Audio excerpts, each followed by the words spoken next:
Well, good day all on this windy Thursday afternoon. I'm not at all sure today that I even want to write out a Thursday thought for you. The events of the past days, both locally as well as internationally, they're causes of concern, they're troubling, and frankly, they're disconcerting. Unless you've been on a cruise to Mars, you know of the conflict in the Middle East. That old eye for an eye thing is alive and well there, fueled by the centuries-long animosity between the descendants of Isaac and those of Ishmael, the sons of Abraham in the Old Testament. This kind of hatred and retribution really does nothing to promote peace, order, or civility, rather just the opposite of the norm. And until an eye for an eye is replaced by love your neighbor, this is just going to continue. In a more local neighborhood, humankind will no longer support their traditional winter overflow shelter for the unhoused in the Wichita area. The announcement was made just a couple of weeks ago, and people are scrambling to find a solution to the winter shelter problem for men in Wichita.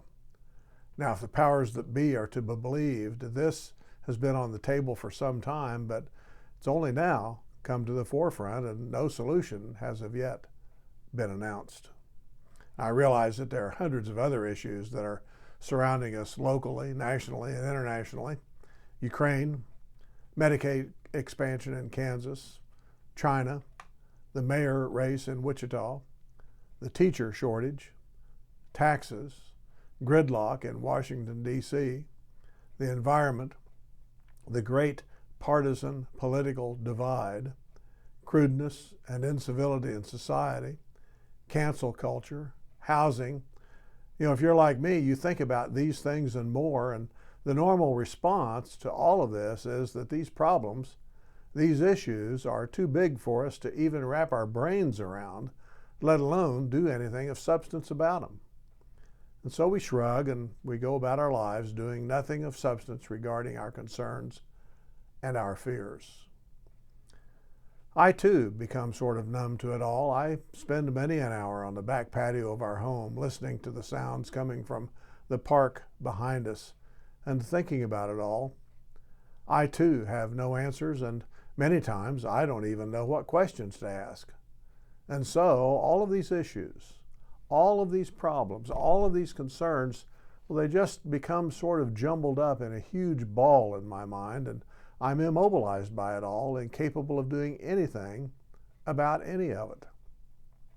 Then I come to work, and I look at the wall across from my desk. There I've put the photos of people that I call my heroes. People who live ordinary lives, doing the ordinary things of life and living, and who are also making a difference in their corners of the world. Many of them are women. These people, too, are very much aware of the issues and the problems of the world today, but rather than being frozen, rather than being immobilized, unable to move, these people have created great change for the better in a segment of the world that few sometimes dare to enter. There's Jennifer, who battles human trafficking. Michelle, who provides safety for street women who want to get out of that life. Jessica, who is paving the way for women in a vocation traditionally left to men. Rachel, who spoke up and caused a sea change in the way that we see sexual assault and abuse. Julie, who works with birth mothers who wish to give their newborns up for adoption to loving families. Moses, a man who daily teaches the ways of God to a lost and dying world. Mark, who risked his life to provide safety for others. Colin and Kendra, who moved with their family to a neighborhood that was less than ideal in order to share the love of Jesus Christ. Victor, who mentors young ministers and provides much needed stability in the churches that he serves. Heather, who also risked her life in order to save the lives of others. And then there's Sam, who shows the world that a disability need not be a barrier to living a rich and a full life. Well, I could go on naming many others who may or may not be on my wall of heroes.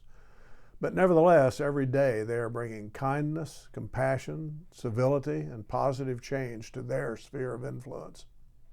Many of these people are also bringing the kingdom of God into the hearts and minds of others, telling, and better yet, showing a better way of life.